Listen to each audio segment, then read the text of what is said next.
And welcome back to the broadcast. Earlier this month in Maryland, a person identifying as transgender sued a Catholic hospital for refusing to perform sex reassignment surgery, in this case, a hysterectomy. The case follows a similar lawsuit in California. In both cases, the patient said the hospital discriminated against them, while the Catholic hospital said they have the right to follow their religious beliefs. Mark Martin spoke with bioethicist Wesley Smith, the chair and senior fellow at the Discovery Institute Center on Human Exceptionalism, for more. Wesley, you recently wrote in the National Review about the Maryland case. Tell us why the Maryland hospital refused to perform this hysterectomy. It was the same reason as the hospital in California, and that is this is a Catholic hospital, and under Catholic moral teaching, you cannot take out a healthy organ. You can only remove an organ when there's a physical pathology. Also under Catholic moral teaching, which is based on the faith of the Catholic Church, you cannot perform surgery that will sterilize, again, unless there is a physical pathology, for example, uterine cancer, that would allow it. So basically what has happened here is the Catholic hospitals applied Catholic moral doctrine, not because the patient was transgendered, but because any patient who requested those surgeries for any reason other than something such as uterine cancer would be refused. The California case started last year. Where does it stand right now? This, I actually think, is the most important religious freedom case in the country right now, because the California Court of Appeals overturned a trial court's ruling dismissing the case based on freedom of religion.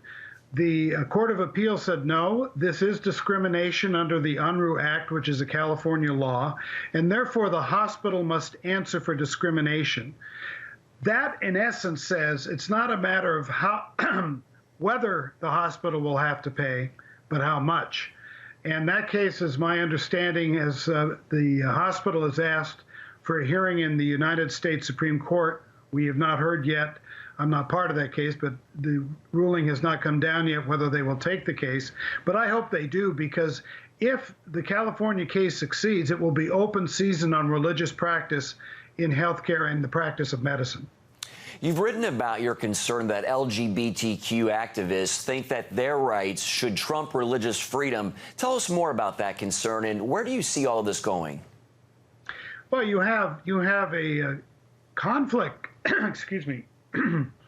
Well, you have a conflict going here where people who oppose religious freedom think that when the Catholic Church, just as an example here, applies their doctrine to their own practice, that it's, quote, discrimination, which they are seeking to prevent. So you have a real clash coming between the idea of equality under the law and the idea, which is specifically in the Constitution, of free exercise of religion.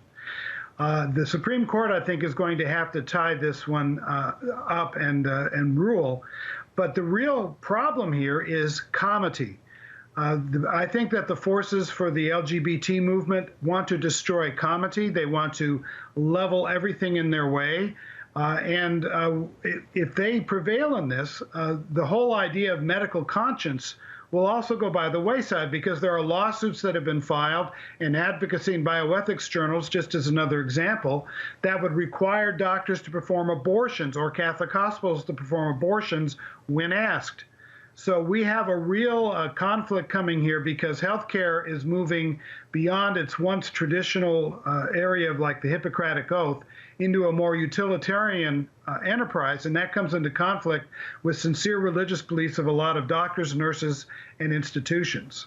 And quickly, we've just got about 30 seconds. You've also written that Catholic hospitals will close their doors rather than violate their religious doctrine. Talk about the role of Catholic hospitals in our healthcare system and what closing their doors could mean for underserved communities. Yeah, you know, I'm not a Catholic, but Catholic hospitals, as everyone knows, provide great service to communities, and oftentimes, because they're nonprofit and so forth, they may be in places where there are no other public hospitals available.